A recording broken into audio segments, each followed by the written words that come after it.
What up, Bars Nation? Welcome back to another episode of the Dropping Bars podcast. I am your host, Kimron Korean, and today I have with me Mr. Timon Thomas. Timon is somebody that I've known for a very long time. We went to the same high school in Grenada.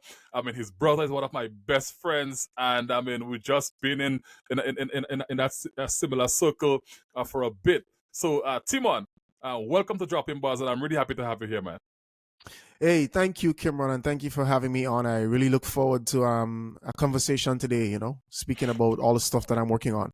That's great. That's great. And so, Timon, tell the Bars Nation, who is Timon Thomas? Like, when people ask you who you are, how do you define yourself?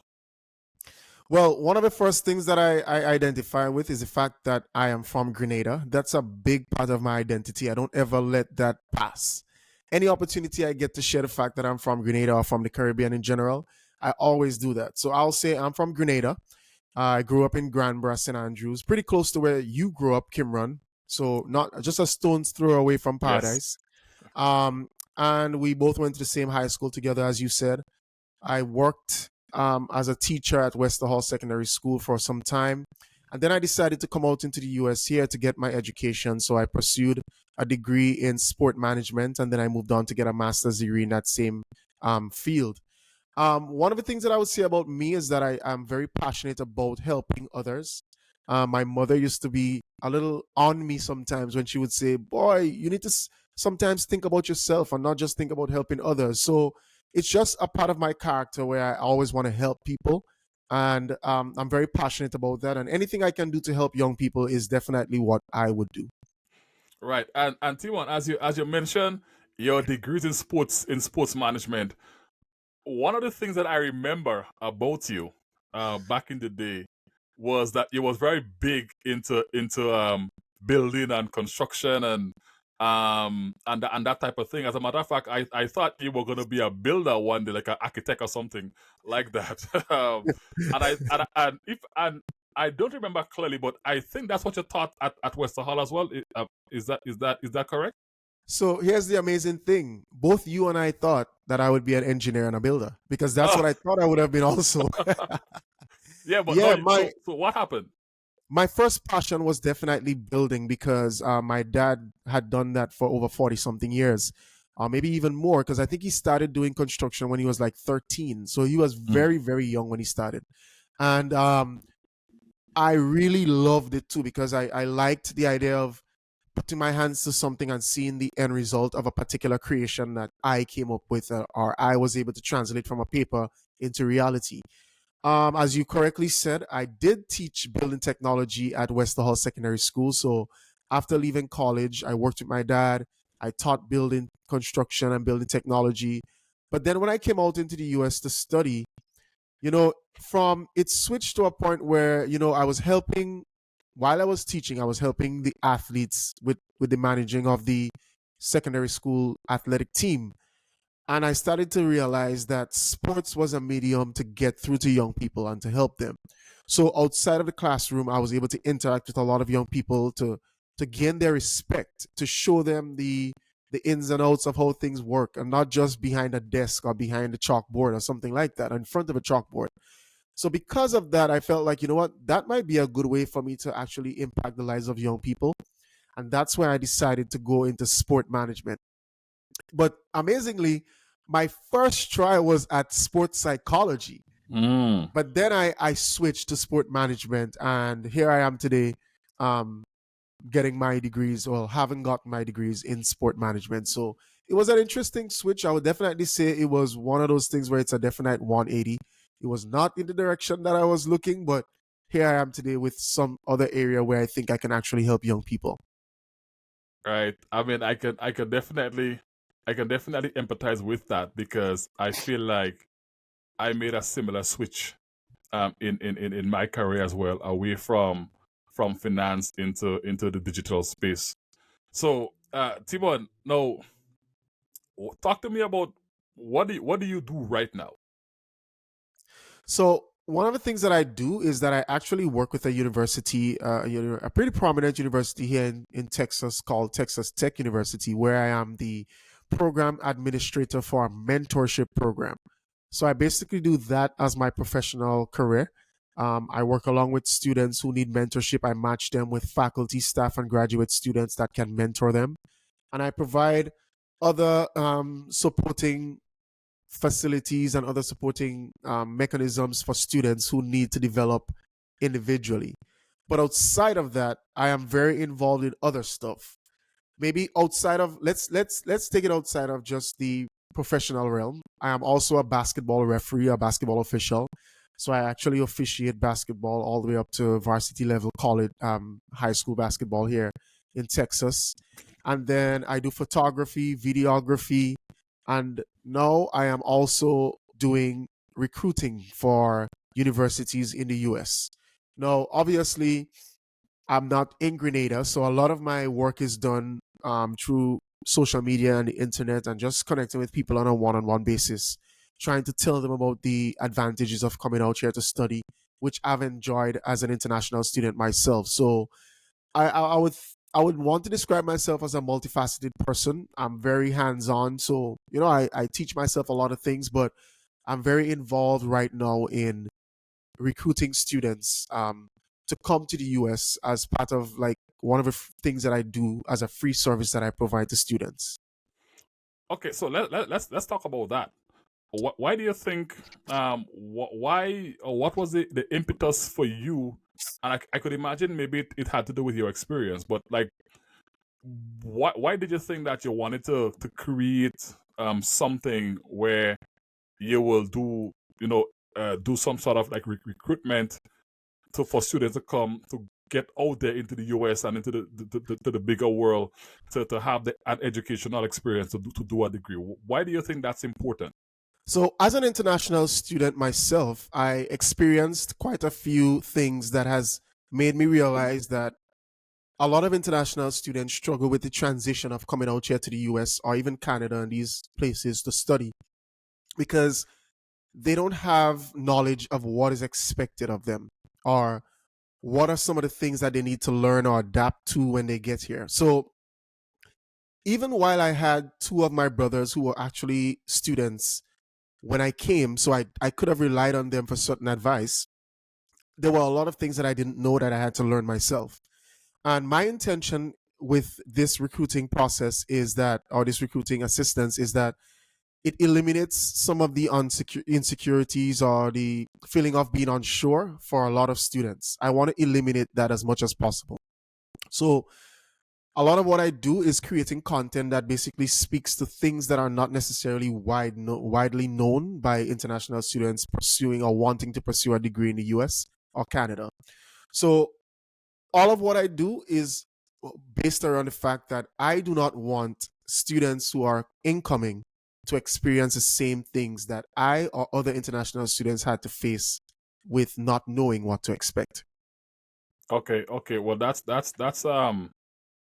I think that's a good way to get into something. Trying to alleviate some of the challenges that you had for others. And now I imagine that in doing that you put out content and so on and so forth. But do you have systems where like people will contact you? You will speak to them one on one. Like what is the process like? Or is it more around the content side of things? So, it's a unique approach that we're taking because we want to develop one-on-one relationships with everyone that we speak to or who might be interested in utilizing our service. So what we do is that we put out the content. People can engage with the content. They can also message us or email us. So let's Mm. suppose they contact us directly. We then have a conversation with them. We assist them with different parts of their application and different things that they need to know about the process. So, though I wouldn't be able to tell you everything that you need to know in one particular conversation, the content kind of helps to explain some of these things. But Okay. let's suppose you're wanting to apply to a particular university that is within our area of expertise, then we can provide you with one-on-one guidance on how to go about doing that, the processes, what you should expect when you get this email, what you should do next. everything that comes with applying. And not just the application process, but after you've been accepted, we actually help with the transitioning into the US. Okay. So there's the visa process where we would provide resources that you can read or meetings that you can attend that helps to prepare you for getting your visa and stuff like that. After you've been successful at getting your visa, there's a transition process of actually coming to the US. So we could give you tips on traveling. After you travel and you get here, we give you tips on how to be successful while you are here. So a lot of what we do once you contact us is going to be a one-on-one relationship, a one-on-one conversation with myself or one of the other partners in the agency. The other two people that I work with, one is an accountant, so he has expertise in that area, and he can definitely help with anything that you may have, questions that you may have surrounding finances and stuff like that. And the other is someone who helps with basically our editing or writing and creating materials that can be useful to you as a prospective student. Okay, so it's the approach is a personalized approach based on the student. Yes, it's definitely personalized because students may have unique needs that does not necessarily apply to everyone. So that is why we encourage you to reach out to us on our Instagram at Global Ed Recruiting. And after you Okay. send us that direct message, the conversation can either evolve into a video call, audio call, or just text messages or emails, whichever you prefer. But it will be a one-on-one conversation based on your need. And do you have like universities in your ecosystem that you work with? Yeah. So currently we have 3 universities that we are working with. We have some others that are prospective universities that we hope to work with in the future, and we are pursuing more partnerships. But right now we work with Western Illinois University. That is a smaller type university, about 10,000 students or so, which I think is a good thing for students just coming in. You're unsure of how to get out there. That's a nice size university to start Mhm. with because you could get a more intimate relationship with that university. That university is located in Illinois, um, a state where you can find really good jobs after in big cities like Chicago and these places. So it's definitely one of those universities that we are very proud to partner with. Then um, we have Weber State University, is located in Utah. It's a smaller university, Mhm. but it has a lot of strong programs for undergrad students, and Right. they provide assistantships or what I would call academic based scholarships for international students specifically. And then the third university that we're partnering with and we'll have a formal relationship with them, but we've already started the conversation, is SUNY Brockport. It's a university out of New York State. So it is a network that spans between the Midwest and all the way to the East Coast. So Right. we are going to try to provide students with as many options as possible. These universities all have their strengths. They all have programs that can suit international students, and we definitely want to make use and leverage those resources that they have. And what I would say is, looking forward, we are pursuing relationships with universities in Canada for sure. And Mhm. then we have some other universities in Missouri that we have actually received responses from, but we haven't formalized anything just yet. But there are universities out there. Now, because the process of getting into a university, I would say, is not just something that you just get up today and just decide, you Yeah. know what, I'm going to study. I'm just going to pick up $100,000 and just head out to study. It's obviously a process that takes some time. So reach out to us now and we can start talking to you. Even if we don't have a formal relationship with a university, we are not going to say to you, don't go to a particular university because we don't have a contract or anything with them. But come to us, we'll tell you about these universities that are available, and you'll be the one to decide where you want to go. And we'll just help you as much as we can. Okay, okay. Well, I mean that definitely sounds like something that will add serious value to young people who are considering, university or considering furthering their education. Now, there is a there is this notion now that you where people are saying, okay, well, we prefer, or some businesses are saying, we think that we prefer you to have certain skill sets and experiences, and we will value that over, let's say, an actual degree. What would you say is the real benefits of getting your degree? So I think the way I look at it as initially having the degree is is what I would call like a passport. So it basically affords you the opportunity to get a seat at the table. Mm. But when you get at that table, you need to be able to articulate your experiences, the way that you've developed as an individual while you were studying.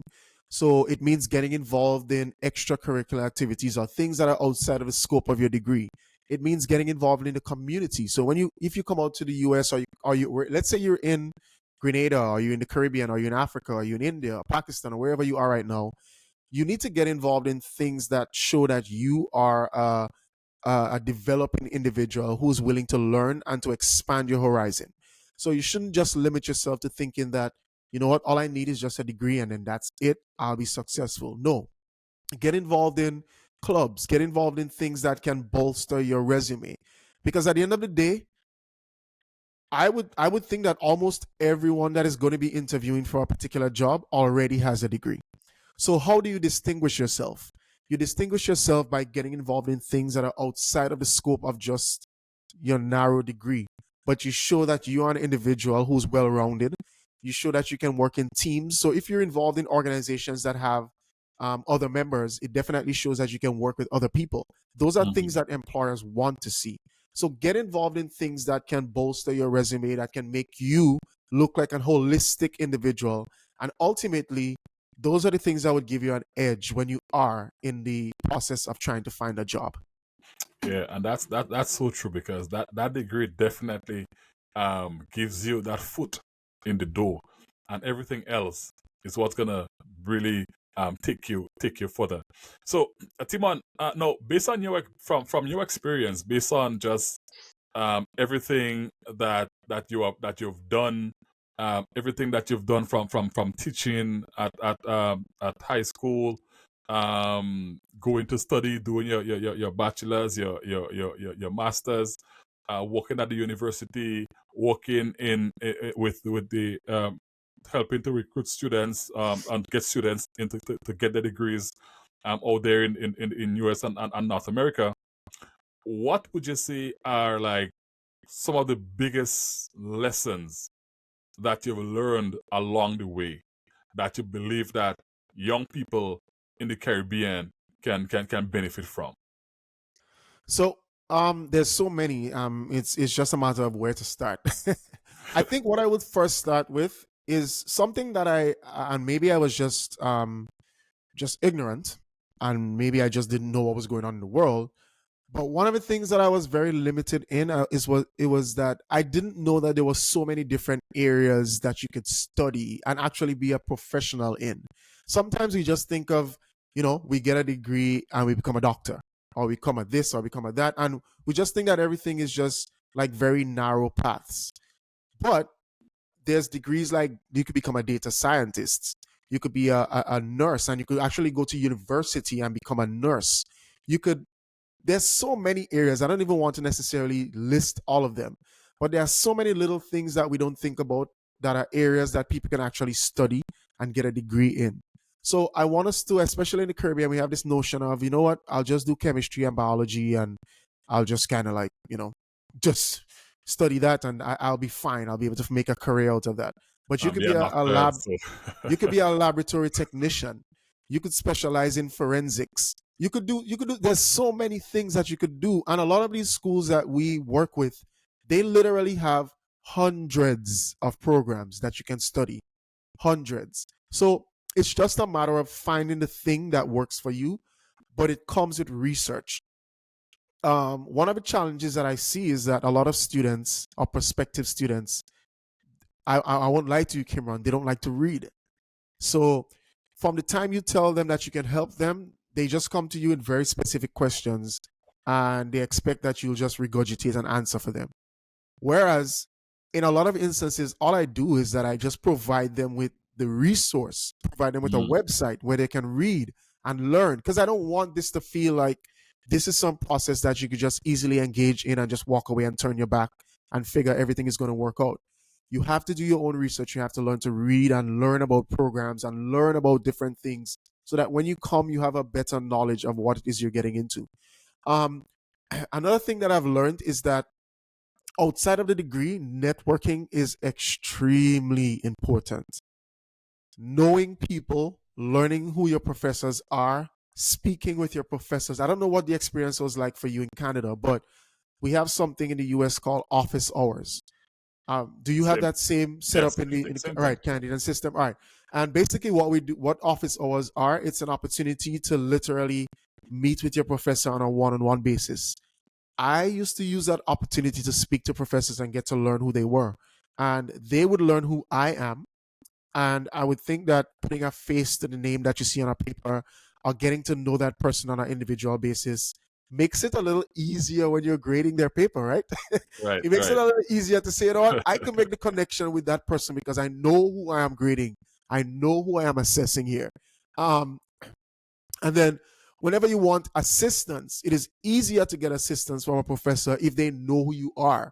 So just knowing that there's the opportunity to sit with a professor who has a PhD, who has maybe worked in the private sector for 30 years and decided to come and teach before he retires or something like that. Mm-hmm. So all of those things are things that I was not aware of. There are so many other things that I was not aware of in terms of how the system works out here and all of the opportunities that you can explore. I learned about the visa requirements and the limitations to visas and the OPT, optimum practical training, optional, sorry, practical training, and all of these other things. I don't know if it's the same for you in Canada, but a lot of these things are things that I had no idea about. But to Right. some degree, I feel a sense of comfort sharing those experiences with students and knowing that they don't have to go through that episode of not knowing either. And that's important because especially I want to go back to the first point that you made where you said that there are so many careers out there, so many areas that you can study that maybe we don't necessarily know of. I mean, social media is today is a career. When I was growing up in Grenada, there was nothing as it relates to social media. Nobody could go and do a degree in social media. I did a master's degree in digital media, and I was the fourth generation of students doing that program. Right, so imagine a master's in digital media, Yeah. and I was the fourth generation of students to have gone through that program. So only three groups went before me, right? So definitely people can expand their horizon and not just limit themselves to the traditional. I want to go study law. I want to study business. I want to study to be a Medicine and stuff like doctor, a that. Yeah. dentist, whatever Yeah. it is. There's a lot more out there. So I think that was a very important point that you made there. And now I want to go a bit personal now, away from like all um the work that you're doing with the students. And so is there any lesson that you learned, whether it's from your mom, your dad, a grandparent, that has stuck with you to this day, that you learned when you were younger, that has stuck Mm. with you to this day?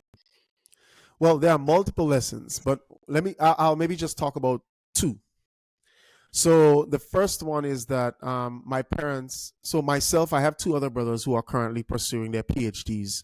So they're way ahead of me in terms of, their academic achievement and all of that.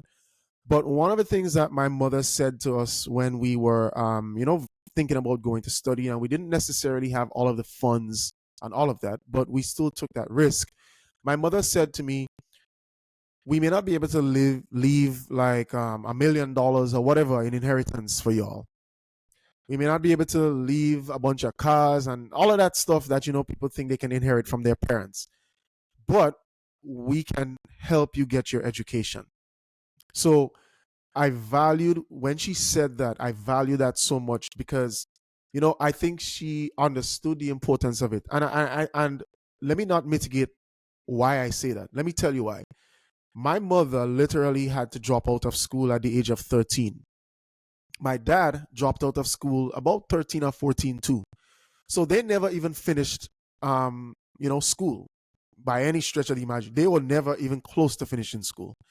And for them to understand the importance of education and for giving us the opportunity by saying, hey, you know what? I'll be I'll put up the collateral, or I'll be the person that co-signs with you on that little loan that you want to take to go study. It was an invaluable lesson that I've learned, that education was very important to them, and that's why I see it as my obligation to some degree to give other people that opportunity and provide that level of encouragement and advice for them. The second thing that I learned, and I think it came from both my parents, is that you have to work hard, man. You have to work for what you Yes. want. You can't just necessarily expect that, because you're in a particular privileged position, that someone would just give it to you. One of the things that I did when I was studying was that I used to try to find all different ways of getting involved, and not just sitting down and saying, well, I'll just do this one thing and that's it. Some people used to ask me, how do you even get your work done when you're involved in so many other things? So I would play music, I would officiate sports, I would volunteer in the community. I would just be so involved that people would be wondering, how do you manage all of that? So hard work, and I value the importance of education.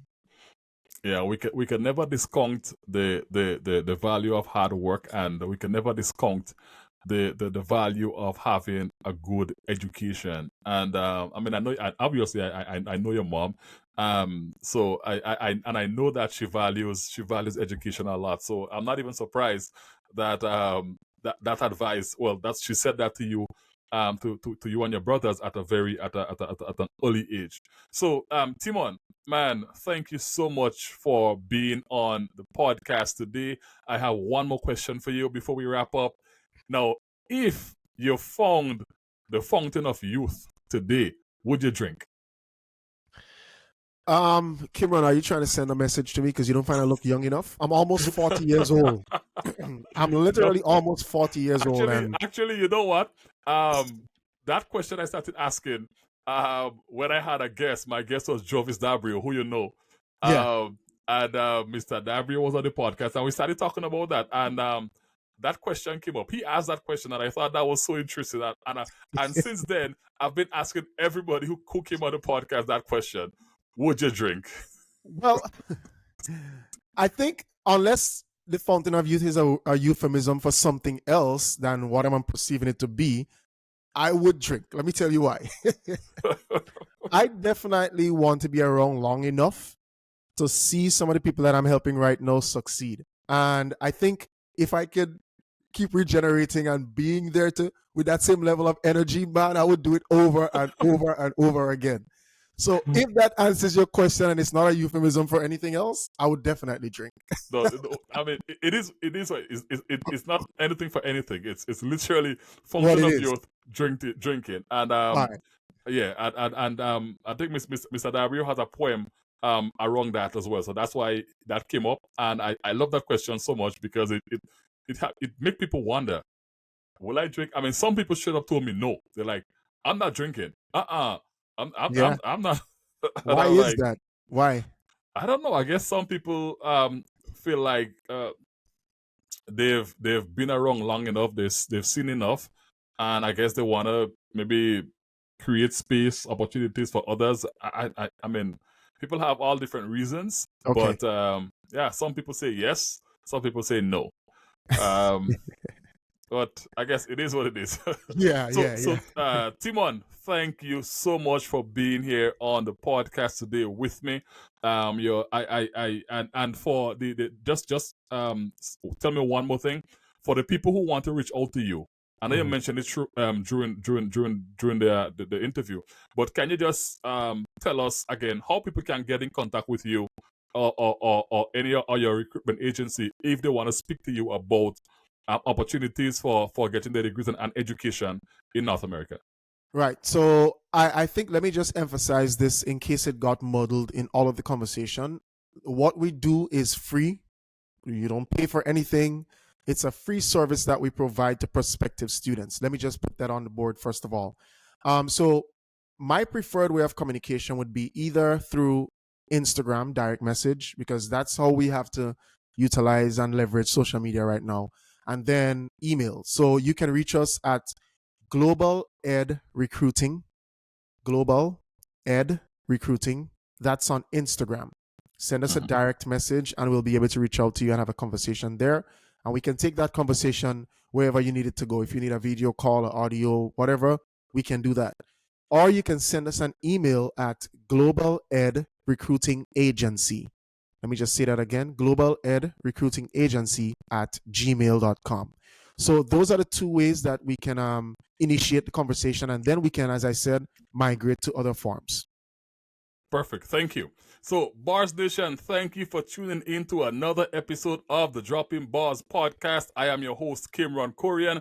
Don't forget to like, subscribe, share this podcast wherever you're consuming it on, whether you're on Spotify, Apple Podcast, Google Podcast, Amazon Podcast, whether you're on YouTube. Don't forget to like, subscribe, and share the podcast with somebody that can benefit from the conversation that I'm having with amazing people like Timon Thomas. So, Timon, thank you again for coming on the podcast. And Bars Nation, I'll see you next week.